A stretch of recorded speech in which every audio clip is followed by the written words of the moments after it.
Hello everyone. तो आज हम करेंगे क्लास 10th साइंस का chapter number light reflection and refraction के एनसीईआरटी इन टेक्स्ट क्वेश्चंस। तो पहला क्वेश्चन है हमारा पेज नंबर 168 पर।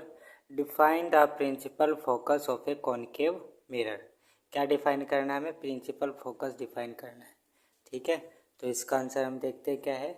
तो इसमें क्या होगी, जो हमारा मिरर है लाइट रे क्या आएगी, जो प्रिंसिपल एक्सिस होता है हमारे मिरर का।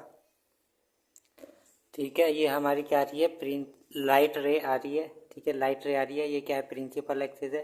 तो क्या होगा, light ray that are parallel to the principal axis of a concave mirror converges at a points. तो ये सारी जो रे है ये क्या है, एक पॉइंट पे क्या हो जाएगी, कन्वर्ज हो जाएगी। ठीक है, at a specific points on it principal axis. तो क्या होगा कि ये सारी जो रे है ये एक पॉइंट पर क्या हो जाएगी, सारी कन्वर्ज हो जाएगी, इकट्ठी हो जाएगी। After reflecting from the mirror this point is known as principal focus of the concave mirror. इसे हम क्या बोलते हैं, principal focus of concave mirror बोल लेंगे। ठीक है, चलते हैं नेक्स्ट क्वेश्चन पर। सेकंड क्वेश्चन है the radius of curvature of spherical mirror is 20 centimetre, what is its focal length. तो फोकल लेंथ बतानी है। ठीक है, तो रेडियस ऑफ कर्वेचर दे रखा है हमें, मतलब आर दे रखा है।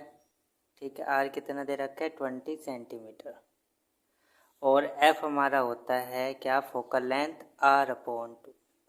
तो हो जाएगा 20/2 इज इक्वल्स टू 10 सेंटीमीटर। तो बस इसमें ये करना था आपको, इसका फॉर्मूला पता होना चाहिए। ठीक है, कि जो हमारा आर है किसके इक्वल होता है, 2f के इक्वल होता है। तो नेक्स्ट क्वेश्चन है हमारा, name a mirror that can give an erect and enlarge image of an object. तो उस मिरर का नेम बताना है हमें जो हमें क्या देता है, इरेक्ट और एनलार्ज इमेज देगा ऑब्जेक्ट का। तो वो हमारा मिरर होता है कौन सा, concave mirror. Why do we prefer a convex mirror as a rear view mirror in vehicles. तो कॉन्वेक्स मिरर को हम क्यों प्रीफर करते हैं as a rear view mirror vehicles के अंदर। तो इसका आंसर है ये रहा यहाँ पे, because they always give an erect, ठीक है, though diminish image also they have a wider field of view as they are curved outward. तो क्या होगा, क्योंकि हमें एकदम इरेक्ट इमेज देगा, जैसा है ऑब्जेक्ट ऐसी देगा, और डिमिनिश, ठीक है, थोड़ा सा स्मॉल साइज का देगा। ठीक है, और जो क्या करेगा, कवर करेगा वाइडर फील्ड ऑफ व्यू, कि जो फील्ड है उसका वाइडर व्यू क्या करेगा, कवर करेगा। इसलिए हम इसको कैसे यूज़ करते हैं, thus convex mirror enable the driver to view much a large area. तो इससे जो ड्राइवर है क्या करेगा, लार्ज एरिया को क्या कर सकता है, देख सकता है, क्योंकि ये क्या कवर करेगा, वाइडर फील्ड ऑफ व्यू। ठीक है, than will be possible with a plane mirror. Plane mirror में ऐसा नहीं होगा, प्लेन मिरर जितना उसके सामने चीज़ें रखी उसको ही दिखाई देगा। ठीक है, मान लो ये हमारा क्या है, कॉन्वेक्स मिरर है, तो इसमें आपको इसके इधरली साइड की भी दिखाई देगी चीज़ें। ठीक है, ऐसे, तो इस पर चारों साइड की ऐसे दिखाई देगी, मतलब क्या है, वाइडर व्यू होगा।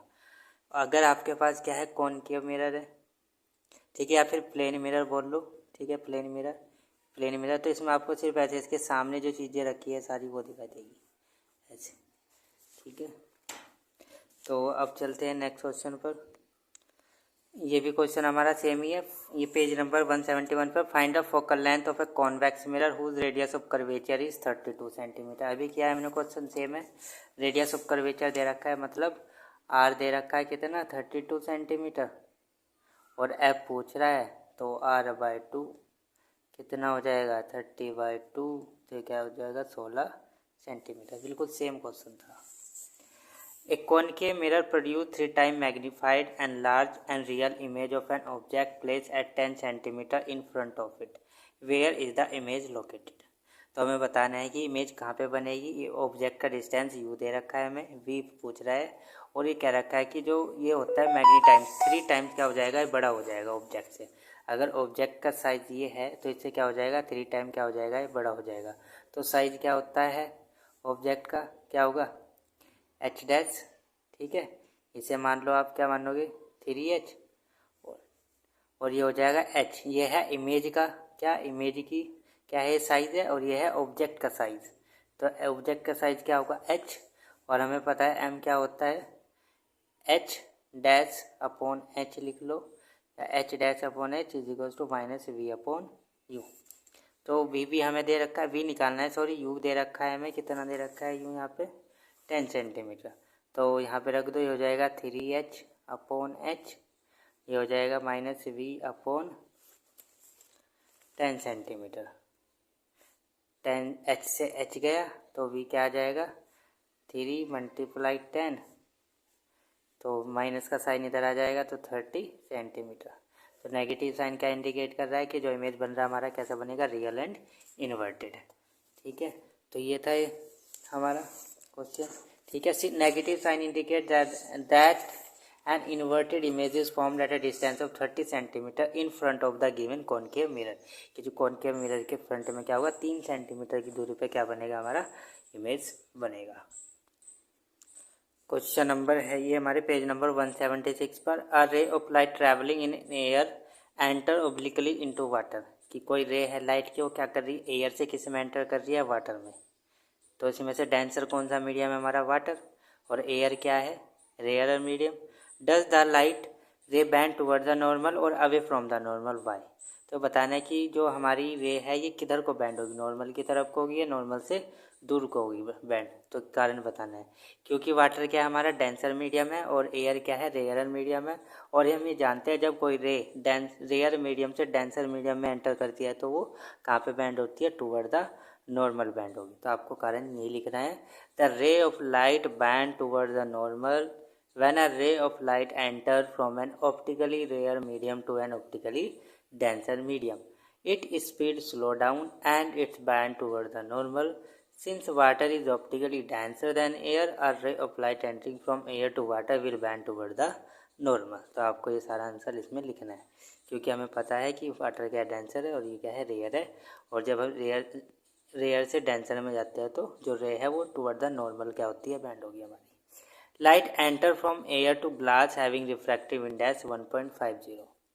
ठीक है, तो जो लाइट एंटर कर रही है हमारी एयर से ग्लास के अंदर, उसका रिफ्रैक्टिव इंडेक्स कितना दे रखा है, 1.52। What is the speed of light in the glass, the speed of light in vacuum हमें गिवन है, स्पीड ऑफ लाइट हमारी ग्लास के अंदर पूछ रहे हैं। तो इसका भी हमारे पास एक फॉर्मूला है। ठीक है, क्या होता है इसका फॉर्मूला, रिफ्रैक्टिव इंडेक्स क्या होगा, ऐसे बोलते हैं NM, refractive index, speed of light in vacuum. और फॉर्म में क्या आ जाएगा, speed of light in medium, zone से भी मीडियम में वो जा रहा है। ठीक है, तो ये रिफ्रैक्टिव इंडेक्स इन्होंने हमें दे रखा है। जब लाइट हमारी एंटर कर रही है कहाँ से, एयर से, किसके अंदर कर रही है, ग्लास के अंदर। तो यहाँ पे आ जाएगा NM की जगह क्या आ जाएगा, यहाँ पे ग्लास। तो रिफ्रैक्टिव इंडेक्स ऑफ ग्लास दे रखा है हमें, कितना दे रखा है, ये दे रखा है हमें 1.50। ठीक है, 1.50। और स्पीड ऑफ लाइट भी हमें दे रखी है कितनी, 3 × 10⁸ मीटर पर सेकेंड। और स्पीड ऑफ लाइट पूछ रखा है किसके अंदर, speed of light in glass.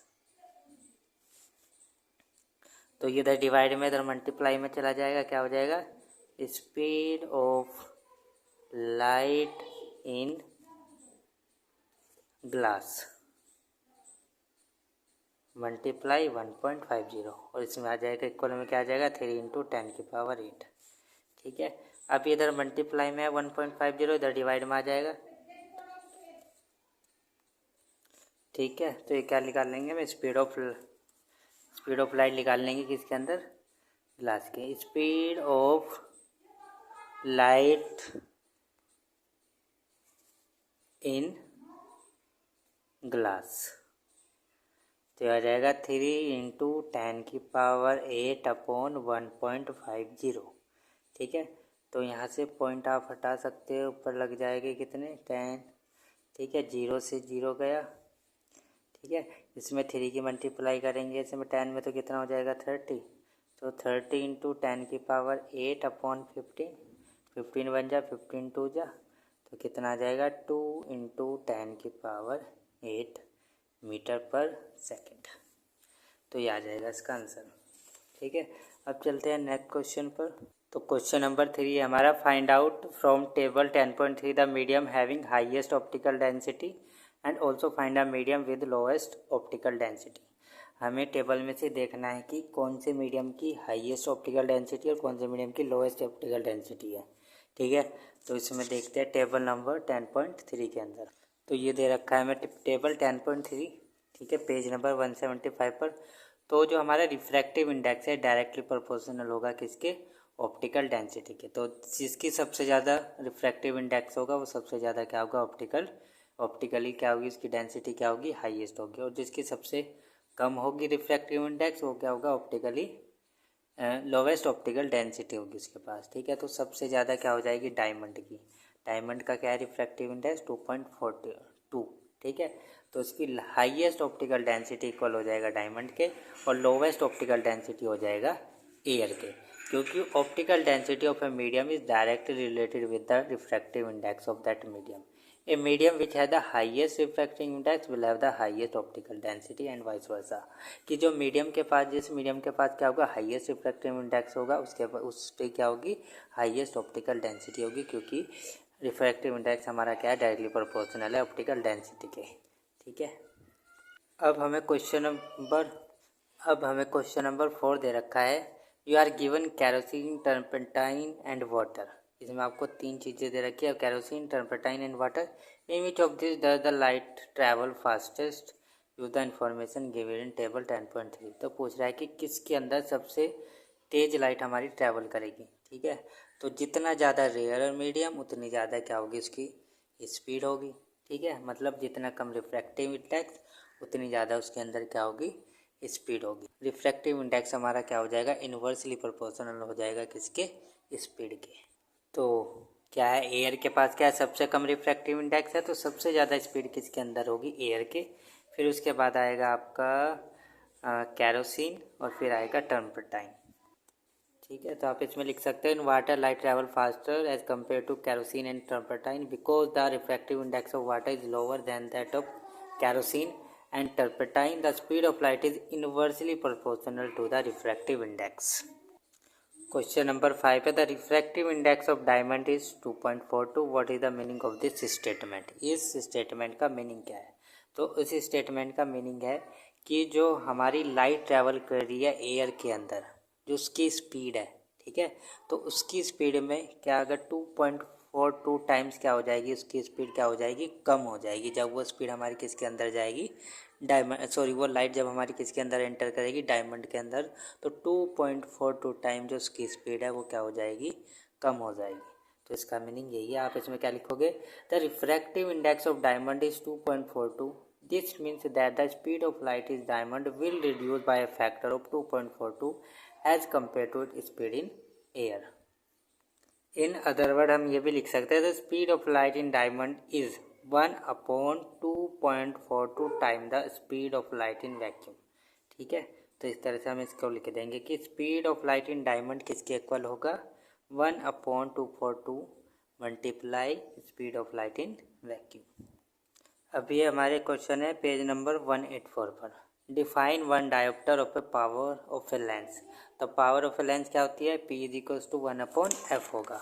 तो क्या हो जाएगा, वन डायोप्टर को हम कैसे डिफाइन कर सकते हैं, one dioptre is define as the power of lens of focal length 1 metre. कि वन डायोप्टर वो है जब पावर क्या होगी लेंस की, power of a lens of focal length 1 metre की। फोकल लेंथ क्या होगी, अगर हमारी 1 मीटर होगी तो पावर हमारी क्या हो जाएगी, 1 डायोप्टर हो जाएगी। एक convex lens form a real and inverted image of a needle eight a distance of 50 centimetre from it. तो कॉन्वेक्स लेंस दे रखा है, ठीक है, इमेज कैसे बनेगी, रियल और इन्वर्टेड। इमेज डिस्टेंस दे रखा है हमें, वी दे रखा है इन्होंने कितना, 50 सेंटीमीटर। ठीक है, और यू हमें पता है क्या बोला है, where is the needle place in front of convex lens if the image is equal to the size of the object। कि अगर हमें क्या करना है, जो इमेज है वो क्या होगा, इक्वल साइज का होगा, जो कि ऑब्जेक्ट का साइज है उसी साइज का क्या बनेगा, हमारा इमेज बनेगा। तो हमने केस पढ़ रखे हैं, तो केस कब होता है, जब हमारा ऑब्जेक्ट किस पे रखा हो, 2f पे रखा हो, तो जो इमेज बनेगा वो भी किस पे बनेगा, 2f पे बनेगा, मतलब दूसरी साइड में बनेगा, लेकिन क्या होगा, सेम डिस्टेंस पे बनेगा। ठीक है, तो यू भी हमारा क्या हो जाएगा, -50 सेंटीमीटर। ठीक है, तो also find the power of a lens, हमें पावर ऑफ लेंस भी निकालनी है और क्या निकालना है, यू भी निकालना है। तो हमारे पास होता है लेंथ फार्मूला, क्या होगा, लेंथ फार्मूला लगाएंगे हम यहाँ पे 1/v माइनस 1/u कितना हो जाएगा 1/f। ठीक है, तो यहाँ से तो हम f निकाल लेंगे, तो क्या हो जाएगा 1/50 माइनस 1/-50, तो कितना हो गया 1/f। फिर ये हो जाएगा minus minus plus 1/50 plus 1/50 1/f। तो ये क्या हो जाएगा इम्प्लाइज, ये हो जाएगा 1/f कितना हो जाएगा 2/50 या फिर 1/25। तो यहाँ से f क्या आ जाएगा हमारा, f आ जाएगा = 25 सेंटीमीटर। अब क्या पूछे, also find the power of lens, power निकालनी है, f निकाल लिया है। पावर का फॉर्मूला हमारे पास क्या होता है, p = 1/f। तो f हमने निकाल लिया, यहाँ पे रख दो 1/25। तो पावर क्या आ जाएगी हमारी 0.25 मीटर। ठीक है, या फिर सॉरी ये आएगा मीटर में। ठीक है, इसको हम लिख सकते हैं, ठीक है 0.25 आ गया मीटर।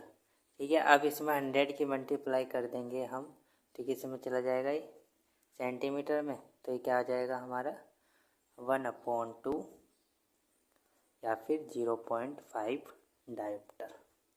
ठीक है, क्योंकि हम किस में नापते हैं, मीटर में ही नापते हैं। ठीक है, ये हमें किस में दे रखा था, सेंटीमीटर में। तो ये क्या होगा, हमें सेंटीमीटर से पहले किस में चेंज करना पड़ेगा, मीटर में चेंज करना पड़ेगा। ठीक है, मीटर में चेंज करने के लिए क्या करेंगे, 100 से डिवाइड कर देंगे। 100 से डिवाइड कर देंगे तो क्या आ जाएगा 0.25। ठीक है, मीटर। फिर हमने मीटर में निकाल लेंगे डायोप्टर, फिर उसको सेंटीमीटर में भी चेंज कर मीटर। ठीक है, फिर यहाँ से पॉइंट हटेगा हमारा, तो ऊपर 2 0 लग जाएगी। ठीक है, तो ये से कट जाएगा, ये हमारा आंसर आ जाएगा। सॉरी यहाँ पे थोड़ी सी मिस्टेक हो गई है, तो ये 1/2 नहीं आएगा, ये आएगा 25 अपॉन क्या है 100, तो 25 4 जा, तो क्या आ जाएगा ये 4 डायोप्टर। ठीक है, तो नेक्स्ट है हमारा find the power of a concave lens of focal length 2 metre.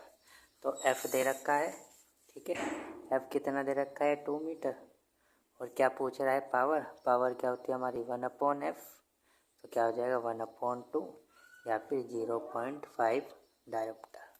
तो बस इतना सा था ये वाला क्वेश्चन, लास्ट वाला। आई होप आप सबको क्वेश्चन समझ में आए होंगे। So thank you for watching this video, और नेक्स्ट वीडियो में करेंगे हम NCERT एक्सरसाइज के क्वेश्चंस। Thank you.